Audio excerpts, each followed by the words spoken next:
Ang hirap din kasi ng exam ni Ma'am Lilia kanina. Kaya nga. Pero narinig mo na ba yung chismis day na aswang daw yung si Ma'am Lilia? Uy, grabe yung chismis na yan.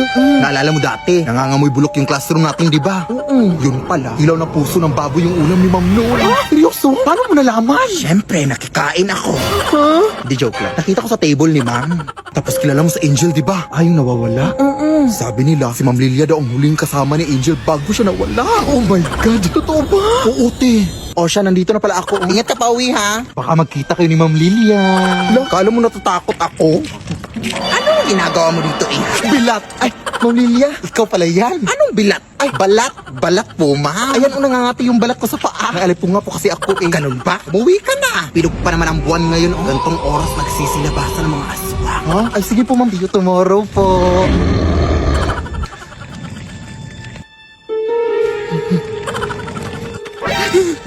Ma'am Lilia?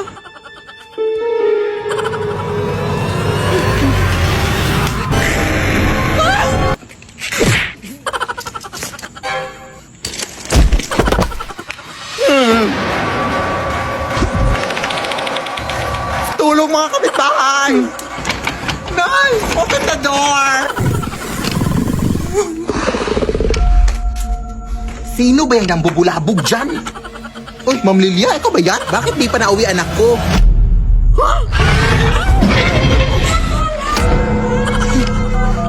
Sir, tulungan niyo kami. May aswang dito sa amin. Address po? Ay, hala, anong address dito? Batong Bakal Street. Ay, oo nga pala. Thank you, ha? Makamwag po. Bobo po akong estudyante pero mabuti po akong tao. Di ba binigyan kita ng chocolate nung Teacher's Day? Lead me, Lord.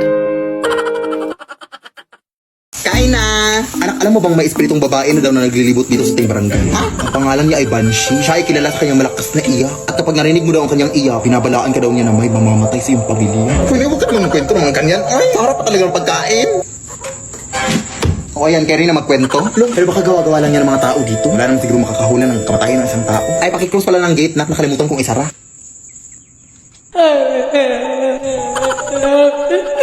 Uy, sino ka? Hindi ka totoo! Nay! Alisa yung sa itong babae! Nay, okay ka lang ba? Diyos ko! Nabulunan ako sa binili mong manok ko eh! Ay, akala ko mamatay ka na. Bakit may buto to? Di ba sabi ko sa'yo na boneless chicken yung bilhin mo? Sorry. At saka sino ba yung iyak na iyak sa labas? Ano? Yun ba yung espiritu? Isa lang yung ibig sabihin nito, anak. May mamamatay sa bahay na to. Oh my God. May namatay nga, yung ilaw natin. Ayan, binabalaan ko kayo na may mamamatay dito sa inyo. Yung ilaw nyo, kasi hindi pa kayo nagbabayad ng kuryente. Nagamiraan ko ako, hindi ako espiritu. Ay, oo nga pala. Wala pa kasi akong pambayad ng kuryente, mami. Nagka-emergency gastos pa kami sa aming lababo na naglili. Ay, naku, mag-G-credit ka na lang sa Gcash. Huh? Yes, gamit ang G-credit. Kayang mabayaran ng kuryente kahit kinulang. Easy bayaran ng interest dahil mababa lang din ang tubo. At 0.17% interest daily. Kapag mas maaga magbayad, mas maliit ang interest. Kada 1,000 pesos na hiramin, 1.7 pesos lang ang interest araw-araw. Easy magbayad dahil kapag hindi agad-agaran ang bayad, kahit 10% minimum amount due muna ang bayaran, okay lang. Sobrang dali lang. Open mo lang ang Gcash app, punta ka sa bills, pili ka sa mga partner merchants, tap pay with G-credit. Tapos, nakapagbayad ka na ng bills gamit ang G-credit. Kaya di na kapag ipet to infection di peligro. With G-credit, kaya today. O, ayan na, nakapagbayad na ako. Salamat, ma'am. O, siya. Pero hindi lang pala kuryente yung namatay. Pati pala yung kukong sa paa. Pa-pedicure mo na yan, sis. Bakla! Puki ng aso. Ano ba? Ginagawa mo dyan, te? Nag-aaral ako para sa exam bukas, dahil. Ay, may exam ba? Oo, dahil. Ano ba ginagawa mo dito? Napadaan lang. Napadaan? Ay, wao na akala mo sa bahay namin highway, iskinita, ganun. Ito naman. Galing ako dun sa lamay sa kabilang barangay. Talagang dito ka pa nagpagpag sa bahay ko. Ano ba yung iniinom mo, te? Tubig o kanal? Ang baho. Lo, pero sino ba yung namatay, day? Uy, yung babae nalunod kahapon. Talaga ba? Pero bakit dito ka pa nagpagpag? Baka sundan ka dito. OA mo, te. Marami naman kami umuwi na. Ano, susundan niya kami lahat? Ano yun, multitasking? O siya, uwi na ako, te. Nangangamoy kanal na ako. Di bakla naman. Pumunta lang talaga dito para magpagpag. Day, ikaw ba yan? Ate!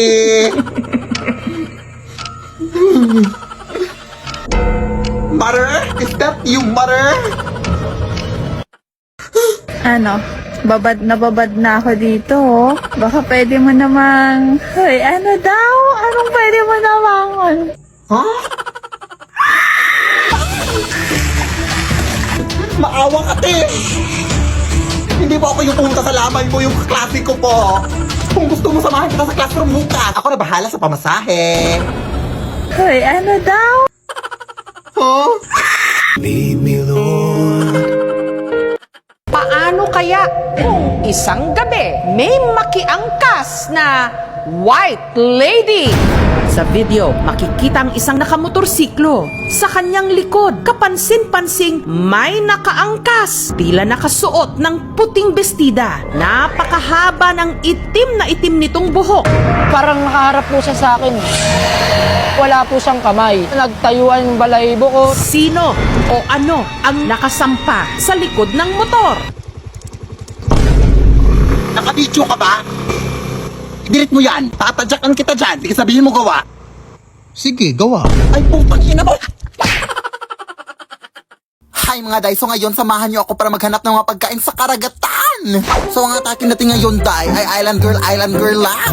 Or island dog. Ay kayo na bahala mag-decide. Uy, basta dito maaga kaming nagising. Kasi sabi sa kalendaryo, low tide daw ngayon. Tapos perfect yan para makapaghanap ng kahit anong pagkain sa dagat. Or sabi saya pa, manginhas nga ron day. Go! So papunta na nga kami dun sa paroroonan namin. Pero dito napahinto kami. Kasi nawala yung sing-sing ko na hinahanap ko dito. Charot. Pero ayan, nahanap ko na kaya let's go na. Ang ganda pa ng sunrise day, Diyos ko. Pero syempre, mas maganda yung naka-video. O angal? At nandito na nga kami. Pero dito rin kinakabahan na kami kung totoong low tide ba talaga. Kasi kapag high tide ay talagang magsuscuba diving na lang kami. O di kaya mag-whale shark watching. Bulol-bulol na ako dito. Pero sa kasamang palad, hindi siya masyadong low tide. Kaya medyo nahirapan kami dito maghanap ng mga pagkain. Pero hala, nakahanap ako ng notables. Oh my gosh. Okay na ako dito, mabubusog na ako dito. Lang, super lagkit pala nito. Dito, nakahanap kami ng salungo. O sa Bisaya, patuyom. Pero nagdadalawang isip kami kung makakain ba o hindi. Kinakain ba tong gantong uri, day? Tapos nakita pala namin na nagsushooting yung Finding Nemo dito, day. Nagdandahan talaga kami dyan. Charot. At dahil wala din kaming dalang goggles, day, naghula-hula na lang kami kung ano mo mapulot namin dito sa baba. Mga pagkain ba, mga isda, dal shoes, charger, rep, TV, kahit ano na. At ito na nga yung lahat na nakuha naming salungo. Tapos syempre, gaganyan yan ng net para mawala yung mga tinik. Sobrang sarap nito, day. Pagkatapos, naghanap na kami ng magandang mapwestuhan para makapagligo na. At super ganda dito mga sis. Ang daming mga mangrove trees. Pero nalilito na ako dito day kung si Little Mermaid or si Tarzan ba to oy. Ay wala na akong pakibasa, gutom na ako. At nandito na nga kami. Ang OA. Sisimulan na namin ngayon yung paghahanda sa mga pagkain. Dito, hiniwa-hiwa lang namin yan. At mga kung ano-ano dyan. Tapos dito, nililinisan nila yung isda na binili namin sa palengke. And look at the view. So amazing, right? At nilalagyan na nga namin ng suka yung isda para sa kinilaw. Super sarap dito dahil lalo't hindi kami naghugas ng kamay. Malakasan lang talaga ng tiyan. Pero ayun, patapos na nga at kakain na nga kami. Oh my God! So yan pala yung mga pagkain namin, Zay. And let's go! Tikman na natin! Hindi ba ito wrong? Saan kukunin?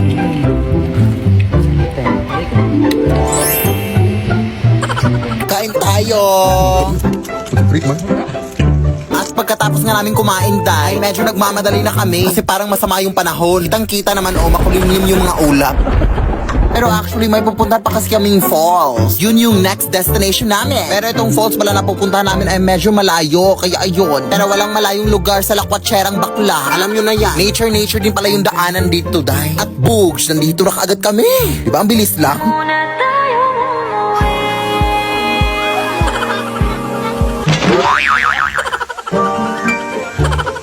So yun lang sa video na to. Yes! Salamat sa panonood. Day! Go! Hi, Lola! Oy, sino ka? Wala pa akong pambayad sa utang ko. Yung lola mong makakalimutin? Ha? Parang utang? Apo mo to, oy. Ay, hindi na kami nagja-jumper ngayon, ha? May sarili na kaming kuryente. Lola! Ay, apo! Ikaw pala yan! Kanino kang anak? Lola mo rin super proud na proud sa'yo. Nakapagtapos ito ng kolehiyo. Best in MAPE. Nakapunta na rin to ng ibang bansa. Nakatricycle. Nilakad na din ang apo ko ang buong Pilipinas. Na nakabot. At nakipagsuntukan na rin to sa mga tigre at oso. Hindi mawawala mga horror stories. Matulog na kayo. May white lady dito. Kagabi, may white lady akong narinig na umiiyak. Dito na kasi sila naninirahan.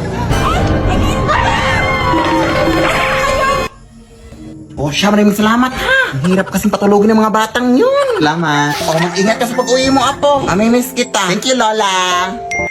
O ayan, meron na namang nag-text. Oh, sabi nanalo daw ako ng pera sa Gcash. I-click ko lang daw tong link. Ay hala, huwag mo i-click yan lang. SMS spoofing scam yan. Ano yun, Apo? Ang SMS spoofing scam lang ay nangyayari kapag direktang kumukonekta ang mga scammers sa mga cell tower gamit ang mga tinatawag nating IMSI catcher. Magpadala ng SMS ang mga ito na nagpapanggap na galing sa mga legit na institution like banks and e-wallets kagaya ng Gcash. Ang mga messages na ito ay may kasamang link na kadalasan nasasabing may problema sa account mo, may mga fake rewards, at iba pa. Tapos may kasamang link. Kaya mag-ingat kayo sa mga SMS spoofing scams ha. Huwag pipindutin ang mga link na yan. Tandaan, hindi nagsasend ng link ang official Gcash. Ay, ganun ba, Apo? Maraming salamat sa pagbabala. Siyempre, Lola, magdoble ingat tayo ngayon sa mga scams na yan. Sige na, Lola, mauna na ako ha. Sige, Apo, mag-ingat ka. Ayan na, nakaka-cellphone mo yan. Nay, pahingi ako ng pamasahe papuntang eskwelahan, B. Hala siya, maglakad ka lang, oy. Dati sa panahon ko, hindi pa uso yung pamasahe na yan. Uy, malilip na ako, oy. Dati, dadaan pa kami sa maraming ilog bago makapasok sa eskwelahan. Lampas tao po ba dito? Ay, hindi mababaw lang yan. Ah, okay. Aakyat din kami dati sa napakaraming bundok para makapasok lang. Tapos may mga layon pa. Pero mas lalong humirap yung buhay simula nung nag-Maynila ang nanay ko. Sobrang nalungkot ako dati. Pero kailangan kasi niya magtrabaho para mapaaral ako. Ang Cebuana Luwilier ang naging katuwang ko sa buhay dati. All-in kasi ang serbisyo sa Cebuana Luwilier. Ito ang naging kaagape ko sa iba't ibang uri ng pagsubok sa buhay. Naging madali yung pagpapadala ng pera ng nanay sa Cebuana Luwilier pera padala. Dito din ako nagsasangla ng mga jewelries ko sa tuwing nangangailangan ako ng extra money. Ang asim Talagang all-in ang serbisyo. Cebuana amazing ang life. Kaya ikaw anak. Nay! Huh? Nay! Huh? Nay! Ang dami mo na namang nakwento, Nay. Naabutan na naman tayo ng gabi. Bukas na ako papasok. Uy, huwag kang mag-alala. Hindi na ako manghihingi ng pamasahe. Maglalakad na ako. Lalakarin ko na lahat ng bundok at ilog sa Pilipinas. Lo,